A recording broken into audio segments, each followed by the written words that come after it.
Jadi lagi rame nih pernyataan Presiden Prabowo bakal maafkan koruptor yang bertobat dan mengembalikan uang yang dicuri dari rakyat. Hal ini dikatakan Prabowo waktu pidato depan mahasiswa Indonesia di Kairo, Mesir. Baik Pak Prabowo untuk menyelesaikan masalah korupsi yang nampaknya hampir membuat frustasi ya. Dan itu ada kata maling. Pak Prabowo nyebut kata maling gitu. Nanti dilihat aja di Kompas, jejak digitalnya kan ada. Ada perjanjian tertulis. Iya. Saya dengan Pak Prabowo. Apa perjanjiannya? Tanda tangan Pak Prabowo. Masih ada sekarang, masih saya simpan. Masih ada ya? Iya. Kenangannya. Assalamualaikum warahmatullahi wabarakatuh. Kembali lagi bersama saya di sini ya di channel Sudut Pandang. Nah, kali ini saya akan membagikan sedikit informasi nih mengenai calon wakil presiden yakni Bapak Mahfud MD yang jadi rival Bapak Prabowo di Pilpres 2024. Kok ada desas-desus masuk kabinetnya Bapak Prabowo Subianto ya, di tengah isu terjeratnya Sekjen PDI Perjuangan yaitu Bapak Hasto. Waduh, pasti kalian penasaran. Yuk kita tonton saja videonya. Wah, Pak Prabowo disorot nih gara-gara mau maafin koruptor. Jadi lagi rame nih pernyataan Presiden Prabowo bakal maafkan koruptor yang bertobat dan mengembalikan uang yang dicuri dari rakyat. Hal ini dikatakan Prabowo waktu pidato depan mahasiswa Indonesia di Kairo, Mesir. Nggak hanya itu, Pak Prabowo pun ngasih opsi cara buat ngembaliin uang korupsi itu. Misalnya dengan cara diam-diam dan tidak ketahuan. Nah, tentu pernyataan Prabowo ini mengundang reaksi banyak pihak, terutama pegiat anti korupsi yang bilang bahwa wacana Prabowo ini justru berpotensi meningkatkan kasus korupsi. Karena katanya dengan pemaafan itu bakal bikin hilangnya efek jera bagi para koruptor. Pernyataan Prabowo itu pun disebut bakal berpotensi blunder di masa yang akan datang. Sementara itu Mahfud MD bilang bahwa pernyataan Prabowo itu seperti tanda hampir frustasi karena melihat banyak kasus korupsi yang nggak tuntas. Meski menurut Mahfud wacana itu patut diapresiasi, tapi dia bilang memaafkan koruptor beresiko melanggar asas transparansi dan akuntabilitas yang ada dalam undang-undang. Nah, pernyataan Prabowo ini sebenarnya udah diklarifikasi nih sama Menko Yusril Iza Mahendra. Yusril bilang pernyataan Prabowo itu justru sebagai salah satu bagian dari strategi pemberantasan korupsi yang menekankan pada pemulihan kerugian negara atau aset recovery. Menurut dia, hal itu sebagaimana aturan dalam Konvensi Perserikatan Bangsa-Bangsa Melawan Korupsi, di mana dalam konvensi itu disebutkan bahwa upaya pemberantasan korupsi ialah ditekankan pada pencegahan, pemberantasan korupsi secara efektif, dan pemulihan kerugian negara. Yusril pun nggak merasa ada yang salah dari pernyataan Prabowo soal memaafkan koruptor itu. Yusril justru bilang bahwa pernyataan itu jadi gambaran dari perubahan filosofi penghukuman dalam penerapan KUHP nasional yang akan diberlakukan awal 2026, di mana penghukuman bukan lagi menekankan balas dendam dan efek jera kepada pelaku, tetapi menekankan pada keadilan korektif, restoratif, dan rehabilitatif. Ya ini benar sekali nih. Ya cuma strategi dan triknya Bapak Prabowo Subianto. Ya penjelasan simpelnya supaya koruptor ini muncul dengan sendirinya tanpa susah-susah mencari koruptor. Ya karena mungkin Bapak Prabowo Subianto ini sudah tahulah kalau di Indonesia ini adalah negara koruptor. Jadi ini mungkin emang strategi Bapak Prabowo Subianto untuk mengatasi saking banyaknya koruptor yang ada di Indonesia ini. Gimana ini menurut kalian ya? Gimana coba menurut kalian kalau sudah begini? Ya pemaafan koruptor ini jadi strategi pemberantasan korupsi atau justru meningkatkan kasus korupsi di Indonesia ini gimana? Ya coba tulis pendapat kalian di kolom komentar ya. Yuk kita lanjutkan saja video berikutnya. Secara politik psikologis, saya kira itu merupakan ekspresi dari niat baik Pak Prabowo untuk menyelesaikan masalah korupsi yang nampaknya hampir membuat frustasi ya, karena semakin lama semakin membesar, kemudian kasus-kasus yang ada tidak bisa ditangani dengan tuntas. Oleh sebab itu kita harus hargai. Tetapi menurut saya itu berisiko ya, kalau misalnya memaafkan korupsi lalu apalagi dengan diam-diam, lalu asas pemerintahannya yang dua saja menyangkut akuntabilitas. Pertanggungjawabannya gimana? Siapa yang melapor dan korupsi apa dan apa jumlahnya benar. Lalu asas transparansi juga bagaimana? Belum lagi bertentangan dengan undang-undang misalnya. Kalau bertentangan dengan undang-undang sih ya gampang dibuat undang-undang baru kan gitu kan. Tetapi itu tadi transparansi dan akuntabilitasnya tidak bisa dijamin. Dan belum tentu orang mengaku juga korupsi kan gitu. Oleh sebab itu saya kira ya kita hargai itu bagian dari pernyataan Pak Prabowo yang katanya nanti akan berbuat sesuatu yang bisa dilihat sesudah 6 bulan. Oke? Nah, ini menyusul pernyataan presiden kita yaitu Bapak Prabowo Subianto soal memaafkan koruptor jika mengembalikan uang curiannya. Ini ada pakar hukum tata negara Bapak Mahfud MD ini mengapresiasi niat baik Bapak Prabowo tersebutlah untuk memberantas korupsi. Namun Bapak Mahfud ini juga mengingatkan bahwa ide ini sangat berisiko, terutama jika dilakukan secara diam-diam. Wah, ini loh Bapak Mahfud MD ini loh, masukannya ini bagus, menurut saya bagus ini. Ya, masukan seperti inilah yang yang dibutuhkan sekarang. Bukan seperti para pembenci yang bisanya hanya menyalahkan saja. Wah, ini loh. Gimana ini menurut kalian ya? Tapi sebenarnya secara politik negara kleptokrasi itu dikatakan oleh Pak Prabowo berkali-kali bahwa Indonesia ini sudah menjadi negara kleptokrasi. Nah, itu dikatakan oleh Pak Prabowo misalnya tanggal 19 Februari tahun 2024 di depan jamaah Thoriqah Syatariah di Surabaya. Ketika kampanye mungkin ya. Mendapat dukungan. Dia katakan kepada para kiai itu, kepada jamaah Thariqah itu, Indonesia sudah kleptokrasi, negara maling. Apakah bapak-bapak mau dipimpin oleh negara maling? Apa buktinya negara maling itu?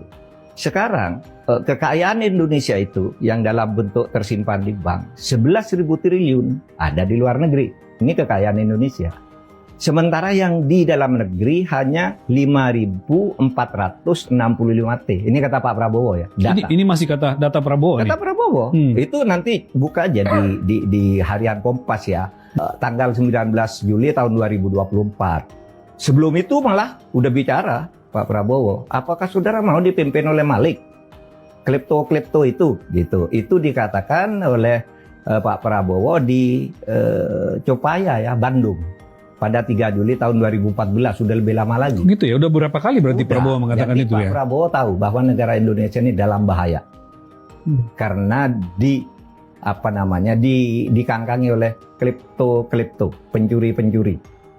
Jadi pejabat-pejabatnya itu, elit-elitnya kata Pak Prabowo maling. Dan itu ada kata maling. Pak Prabowo nyebut kata maling gitu. Nanti dilihat aja di Kompas, jejak digitalnya kan ada. Itu keras sekali pernyataannya. Ya keras sekali. Dan itu memberi harapan bagi kita. Memberi harapan agar terjadi perbaikan. Saya ingin Pak Mahfud untuk melihat dulu Pak. Kita lihat dulu videonya. Seperti apa persisnya Pak Prabowo ketika itu dengan keras di depan pengurus Gerindra.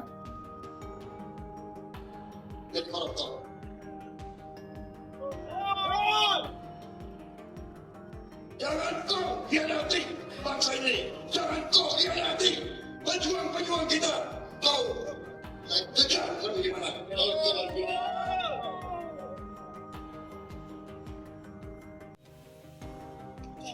Gerindra harus beri contoh. Pak Mahfud melihat ada harapan untuk memberantas korupsi ke depan dengan sikap seorang presiden terpilih seperti ini? Kita berharap, saya ikut bertepuk tangan aja dengan orang-orang tadi. Bagus. Mudah-mudahan ini betul-betul disublimasikan ke dalam kebijakan-kebijakan presiden yang baru nanti. Ya, meskipun beberapa orang tetap masih aja ragu gitu ya. Saya harus mengatakan keraguan itu tetap muncul sampai sekarang gitu. Ya, kita harus optimis, kan tidak ada jalan lain bahwa pergantian presiden harus terjadi. Ya. Oleh sebab itu kita harus menggantungkan harapan Nah ini loh Bapak Mahfud MD ini belak-belakan memuji pernyataan keras ini Bapak Prabowo Subianto yang menginginkan menghilangkan kleptokrasi yang ada di Indonesia ini. Jelas rakyat Indonesia ini juga menginginkan itu. Memang mungkin Bapak Prabowo ini juga sudah tahu kalau Indonesia ini adalah negara maling. Ya. Saya juga ini loh sangat salut dengan Bapak Mahfud MD ini. Mungkin Bapak Mahfud MD ini juga pengen memberantas korupsi, tapi cuma salah pergaulan sajalah ya dulu dari Pilpres 2024 ini. Waduh ini loh. Ya apalagi sekjen partainya malah kejerat. Aduh itu loh, siapa itu? Gimana ini menurut kalian ya? Yuk kita lanjutkan saja video berikutnya. Ya jadi jaksa agung, saya ingin nih nangkapi orang-orang yang macam-macam ini saya bilang. Ya. Dan Pak Prabowo tuh saya pernah kerjasama dengan dia. Dia tuh orang sportif. Ada perjanjian tertulis saya dengan Pak Prabowo. Apa perjanjiannya? Saya mau menjadi ketua tim pemenang Pak Prabowo asal satu saya jaksa agungnya. Saya jadi jaksa agung, saya ingin nih nangkapi orang-orang yang macam-macam ini saya bilang. Dan saya minta 4 menteri yang saya usulkan ke Bapak untuk diprioritaskan saja. Tanda tangan Pak Prabowo. Masih ada sekarang, masih saya simpan. Masih ada ya? Iya. Kenangannya. Sportif dia. Oke, Pak Mahfud, saya memang itu setuju gitu. Ya jadi Ini toh Bapak Prabowo Subianto ini janjikan jaksa agung kepada Pak Mahfud MD apabila jadi presiden. Dan sekarang Bapak Prabowo sudah menjadi presiden ya. Apakah benar ini Bapak Mahfud MD ini bakalan masuk kabinetnya Bapak Prabowo Subianto? Waduh. Apakah Bapak Prabowo Subianto ini bakalan nepati janjinya kepada Bapak Mahfud MD? Ya semoga saja ya. Tak bisa dipungkiri memang ini Bapak Mahfud MD ini memang sangat luar biasa. Beliau memang berniat melakukan perubahan untuk NKRI ini biar lebih baik lagi. Waduh. Kalau beneran ini bakal jadi masalah baru lah ini bagi para koruptor yang belum ketangkap ini loh. Waduh, gimana ini menurut kalian ya? Gimana coba? Setuju atau tidak kalian? Kalau Bapak Mahfud MD ini bakalan masuk ke kabinetnya Bapak Prabowo dan menjadi jaksa agung. Waduh. Yuk tulis pendapat kalian di kolom komentar. Yuk kita lanjutkan saja videonya. Partai Gerindra memberi sinyal akan ada keputusan baru dari Presiden Prabowo Subianto terkait kenaikan pajak pertambahan nilai atau PPN menjadi 12% yang menuai penolakan dari masyarakat luas. Sekjen Partai Gerindra, Ahmad Muzani menyatakan pemerintah dari awal sudah melakukan formulasi agar pengenaan PPN 12% hanya menyasar barang mewah. Namun belakangan ternyata sektor mikro juga turut berdampak. Ketua MPR RI itu menyebut Presiden Prabowo mendengarkan keluhan dari masyarakat dan segera memberikan sikap resminya. Sementara politikus PDIP Hendrawan Supratikno mengakui pihaknya balik badan tak setuju kenaikan PPN 12%, berbeda dengan sikap fraksinya yang memimpin ketok palu Undang-Undang Harmonisasi Peraturan Perpajakan 2021 lalu. Hendrawan mengusulkan Presiden mengeluarkan Perpu mengingat kondisi ekonomi belum stabil. Adapun di tengah gelombang penolakan terhadap kenaikan PPN 12% yang akan berlaku 1 Januari 2025 mendatang, saling tuding antar politisi Partai Gerindra dan PDI Perjuangan muncul. Politikus Partai Gerindra Wihadi Wiyanto menuding sikap PDIP yang meminta menunda PPN 12% merupakan upaya melempar bola panas kepada pemerintahan Prabowo Subianto. Jelajahi. Ini loh Sekretaris Jenderal Partai Gerindra ya ini ada Bapak Ahmad Muzani ini memastikan Presiden Prabowo Subianto mendengarkan kritik dan masukan terkait rencana penerapan pajak pertambahan nilai PPN lah ini 12%. Ya menurut dia kritik dan masukan ini serta keberatan yang disampaikan publik ini akan menjadi pertimbangan Bapak Prabowo Subianto dalam mengambil keputusan terkait kebijakan tersebut. Ya ini loh. Ya memang PPN 12% ini menjadi panas ini seketika ini. Ya kita tunggu sajalah ini keputusan yang dikeluarkan oleh Bapak Presiden kita, yaitu Bapak Prabowo Subianto. Tahukah kamu, PDIP adalah partai yang paling sibuk saat ini, sibuk dengan suatu hal yang mereka ciptakan sendiri, yaitu tentang pemecatan Jokowi. Tadinya PDIP berharap akan ada perlawanan dari Jokowi seperti melakukan orasi bersama pendukungnya atau Jokowi mengajukan gugatan ke pengadilan.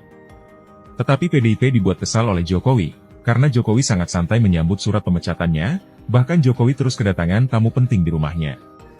PDIP berharap jika Jokowi melakukan perlawanan, maka PDIP akan digambarkan sebagai pihak yang terzolimi, narasi yang selalu digunakan PDIP untuk menarik simpati rakyat. Setelah diacuhkan Jokowi, PDIP beralih membuat isu bahwa partai ini akan diganggu pada saat melaksanakan Kongres tahun 2025.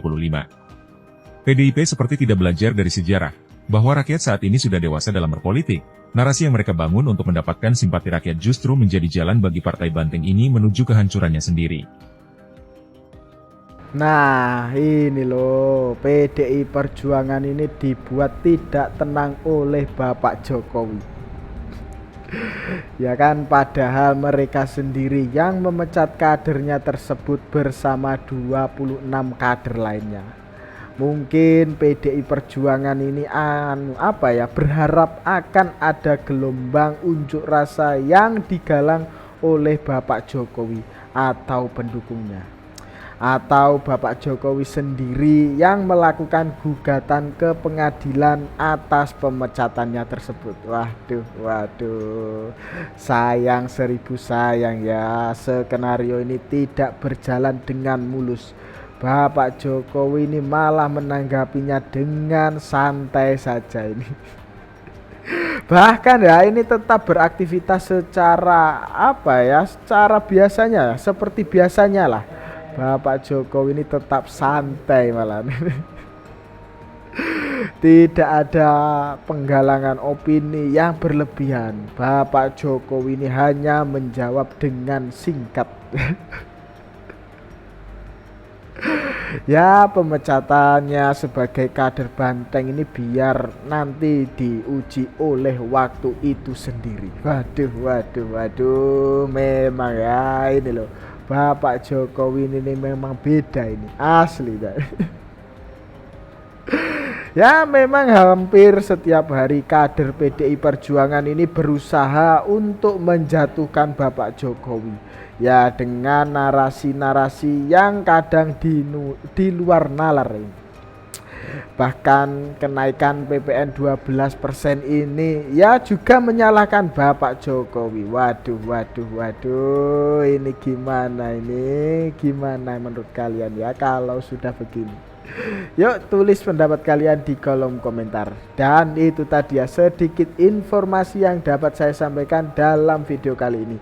Jangan lupa subscribe channel Sudut Pandang. Sekian dari saya, terima kasih.